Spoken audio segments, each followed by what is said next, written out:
와, 이게 좀 뜬금없어 보이실 수도 있는데 진짜입니다. 토레스 쿠페 기습 발표가 최근에 있었잖아요. 그런데 이 발표 외에도 2억짜리 신차를 기대해볼 수도 있을 것 같습니다. 이미 관련 회사 하나를 인수하기로 확정해서 나올 수밖에 없습니다. 이게 좀 풀어내고 싶은 이야기가 많습니다. 우선 회사 하나를 인수했다는 것부터 굉장히 큰 이슈이기도 하면서 기존의 KGM이 가지고 있던 아쉬웠던 점들을 해소할 수도 있겠더라고요. 최근에 확정이 돼서 어떤 회사를 인수했는지, 그리고 이게 앞으로 어떤 좋은 결과로 이어질 수 있을지까지 쉽고 빠르게 정리해드리겠습니다. KG그룹이 쌍용차에 이어서 에디슨 모터스까지 인수를 한다고 했죠. 이게 얼마 전에 최종적으로 확정이 됐습니다. 지난 25일에 창원지방법원에서 회생계획안 심리화 결의를 위해서 관계인 집회가 열렸는데 법원으로부터 회생계획안에 대한 인가가 선고됐다고 합니다. 그냥 쉽게 말하면 KG그룹이 쌍용차를 살린 것처럼 에디슨 모터스 살리기 프로젝트와 계획에 대해서 법원이 어디 한번 해보라고 승인을 해줬다, 이렇게 이해하시면 됩니다. 야, 이거 이렇게 되면 물론 체험형 같은 차는 아니더라도 1억에서 2억 원이 넘는 신형 버스를 출시할 수도 있게 됐다는 거잖아요. 그런데 사실 소비자들이 궁금해하는 건 버스가 아닙니다. 이건 뒤에서 자세히 얘기해 보도록 하고요. 일단 법원이 인가 선고로 에디슨 모터스는 KG그룹의 자회사가 된 겁니다. 에디슨 모터스가 작년 11월에 회생 절차를 신청했거든요. 약 10개월 만에 회생 절차를 조기 종결 짓고 본격적으로 회사 정상화를 추진해 나갈 수 있게 된 거죠. 강영권 전 회장은 구속됐고 이전 임원들도 구속되거나 조사 중이니 KG 모빌리티처럼 곽차선 회장이 직접 경영에 나서게 되는 것이기도 하고요. 구체적으로 KG 모빌리티, 줄여서 KGM은 KG 그룹 내에 자동차 부문 법인이 되는 겁니다. 그리고 이 아래에 에디슨 모터스가 KG 모빌리티 소속 회사로 가는 거고요. 에디슨 모터스의 이름은 KGMC로 변경됩니다. 이미 조직 정비도 끝났습니다. 경영 정상화 방안도 나왔는데 중형 버스와 대형 시외버스 등의 제품 라인업을 확대하겠다고 밝혔고, KGM의 연구 개발과 구매 소싱 분야 협업을 강화하고 효율성 증대를 통해서 수익성도 증대하고 친환경 종합 사용차 회사를 발전해 나가겠다는 게 큰 그림입니다. 승용차 부문은 KGM, 사용차 부문은 KGMC가 되면서 자동차 사업은 일종의 투트랙 전략이 완성되고 이미 KGM 차원에서 준비도 다 끝났습니다. KGMC를 공식 출범시키면서 승용차 쪽은 SUV를 중심으로, KGMC는 사용차 라인업을 중심으로 회사를 확대해 나가겠다는 계획이고요. 지난 4월에는 특정 법인인 KGSNC를 출범시키고 중고차 사업 진출도 추진하고 있다고 합니다. 그래서 일단 큰 그림은 충분히 그려놓은 것 같은데 저희가 잘하는 거 있죠? 이 큰 그림에 필요한 재료와 도구, 그리고 이걸 활용해서 만들 수 있는 과정에 대해서 이야기를 해볼 겁니다. 왜냐면 단순히 에디슨 모터스를 인수하는 것에서 끝나는 게 아니라 이건 승용차 부문인 KGM에도 도움이 될 수 있고 소비자들이 걱정하고 원하는 바를 확실하게 해소할 수 있는 기회도 충분하다고 보거든요. 정리해보면 이렇습니다. 크게 세 가지입니다. 첫 번째는 일단 KGMC는 해외 판매도 중요하다는 겁니다. 이게 KGM하고는 약간 차별화되는 부분이기도 한데 그래서 앞에서 투트랙 전략이라고 표현을 했던 거죠. KGM은 국내 승용차 시장, KGMC는 해외 상용차 시장을 노린다고 보면 되는데요. 선진국 시장보다도 동남아 쪽을 노리는 게 어떻게 보면 중요한 전략이라고 볼 수 있습니다. 베트남 푸타그룹의 킴롱 모터랑 KD 계약을 체결했잖아요. KD 계약이 뭐냐면 부품을 우리나라에서 생산해서 수출하고 현지에서 조립해 판매하는 방식을 말합니다. 이미 푸타그룹은 자동차 판매업과 여객 운수업을 하고 있는 베트남 기업이기도 하고 킴롱 모터는 푸타그룹의 자동차 부문 자회사거든요. 지난 3월에 나온 소식이 다낭 인근 산업단지 내에 KGM 전용 KD 공장을 건설 중이라는 거였습니다. 수출 물량은 2024년 연간 15,000대를 시작으로 2029년 연간 물량은 6만 대, 총 21만 대 규모로 매출 규모는 6조 원 수준이 될 걸로 전망한다고 합니다. 물론 사용차만 하는 건 아닙니다. 티볼리, 코란도, 토레스, 넥스타 라인업, 이런 승용차 라인업도 순차적으로 베트남 현지에서 조립 생산한다고 합니다. 다만 그 중에서도 사용차 비중이 좀 높을 거라고 전망하는 건데 물론 사용차 시장은 국내도 노려볼 만합니다. 마침 국내 전기 버스 시장이 현대차를 제외하면 거의 절반 정도를 중국 기업이 차지하고 있다고 하잖아요.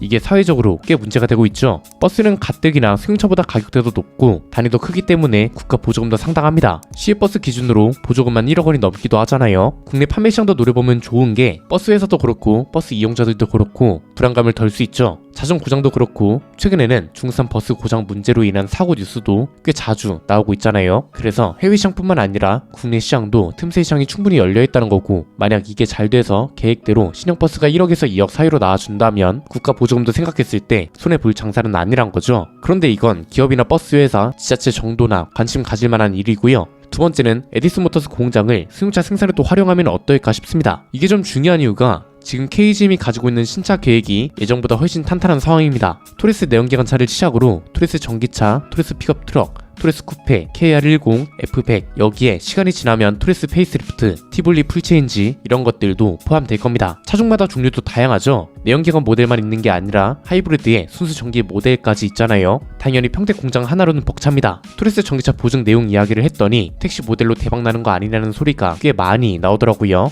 10년 100만 킬로미터 보증이면 진짜 택시 시장을 노린 것 같기도 하잖아요. 그런데 이건 사실상 불가능에 가깝다고 보시면 됩니다. 평택 공장은 애초에 내연기관차를 중심으로 설계된 공장입니다. 그래서 전기차 생산이 전용 공장에 비해 당연히 느릴 수밖에 없다고 합니다. 그래서 내부적으로도 지금 물량 공급을 어떻게 늘려야 할지, 수요를 따라갈 수는 있을지 걱정하고 있는 것 같더라고요. 그런데 사실 이건 시작에 불과한 겁니다. 당장 내년에만 출시 예정 신차가 3종이나 됩니다. 그렇다고 렉스턴 라인업과 티볼리를 단종시킬 것도 아닙니다. 그래서 기존 평택 공장 외에 다른 신공장 이야기도 나오고 있고, 평택 공장은 일단 급한 대로 라인을 재정비하든 라인을 늘리든 이런 얘기가 나오고 있습니다. 그런데 에디슨 모터스를 KGM이 인수한 거잖아요. 에디슨 모터스도 공간이 있습니다. 함양에 하나 있고 군산에 하나 있는데 이 중에 적절한 걸 하나 승용차 공장으로 활용하면 어떨까 싶은 겁니다. 사실 불가능한 일이 아니죠. 오히려 효율적인 겁니다. 새 공장을 처음부터 지으려면 부지 비용부터 시작해서 공장을 설계하고 건물을 올리고 설비를 들여오고 말 그대로 천문학적인 비용이 듭니다. 기존에 있던 공장을 활용하는 건 당연히 새로 공장을 짓는 것보다 비용이 덜 듭니다. 현대차도 지역마다 공장을 다르게 활용하잖아요. 어느 지역은 수용차만 생산하고 어느 지역은 상용차만 생산하고 이런 식으로요.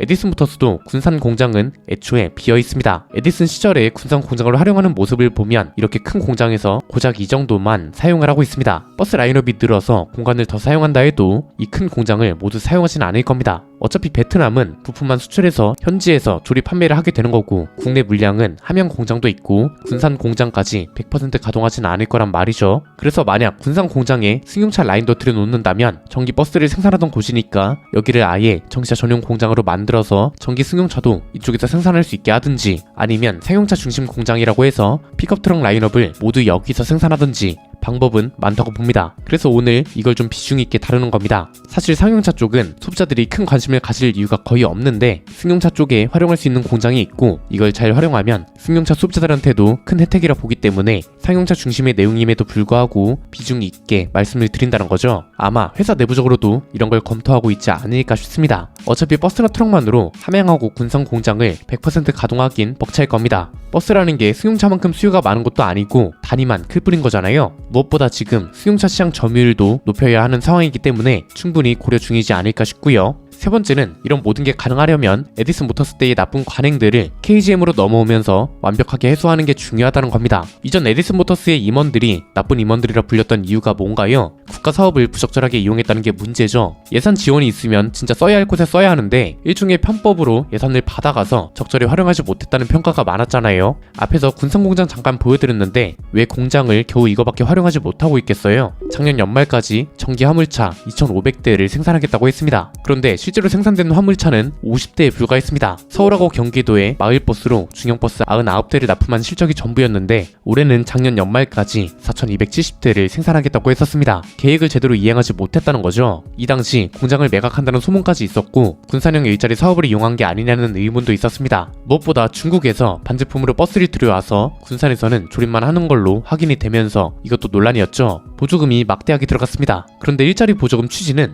말 그대로 국가 산업 생태계 조성을 위한 거잖아요. 국내에 있는 기업과 사람들의 경제 순환이 이뤄지도록 해야 하는데 보조금을 지원해 줬더니 이익이 중국으로 넘어가고 있었다는 거죠. 그래서 공장 대부분은 텅 비어있고 작은 공장에서 전기버스 조립이 이뤄졌던 겁니다. 해외에서 반조립 상태로 제품을 들여와서 국내에서는 내장재나 전장, 배터리 이런 것만 조립해서 판매하니 애초에 큰 공간이 필요 없었던 거죠. 그리고 대당 3억에서 4억 원에 달하는 비싼 가격에 판매가 됐고요. 국내에서 조립했다는 이유로 메이드 인 코리아 마크를 달고 대당 1억에서 많게는 2억 원에 달하는 지자체 보조금을 받았다고 합니다. 부품도 중국에서 가져오니 군산뿐만 아니라 국내 어디에도 협력업체가 육성될 수가 없었던 거죠. 이런 모든 걸 KGM이 인수하면서 해소할 필요가 있다는 겁니다. 지금 당장 부품 국산화 100%를 실현할 수는 없지만 점진적으로 반드시 끌어올려야 하고요. KG 스틸을 비롯해서 결제나 온라인 판매 시스템은 KG 이니시스까지 전반적으로 그룹 사이 모든 걸 활용하게 될 겁니다. 무엇보다 일자리 창출, 그리고 국내 협력사를 늘려서 경제 순환이 국내에서 최대한 이뤄지도록 하는 게 과제가 될 겁니다. 에디슨 모터스 때처럼 규모에 맞지 않는 공장이 아니라 승용차까지 활용한다면 충분히 가능한 일이 아닐까요? 오늘 내용은 여기까지입니다. 내용이 유익하셨다면 구독과 좋아요, 알림 설정 부탁드립니다. 지금까지 저는 안피디였습니다. 감사합니다.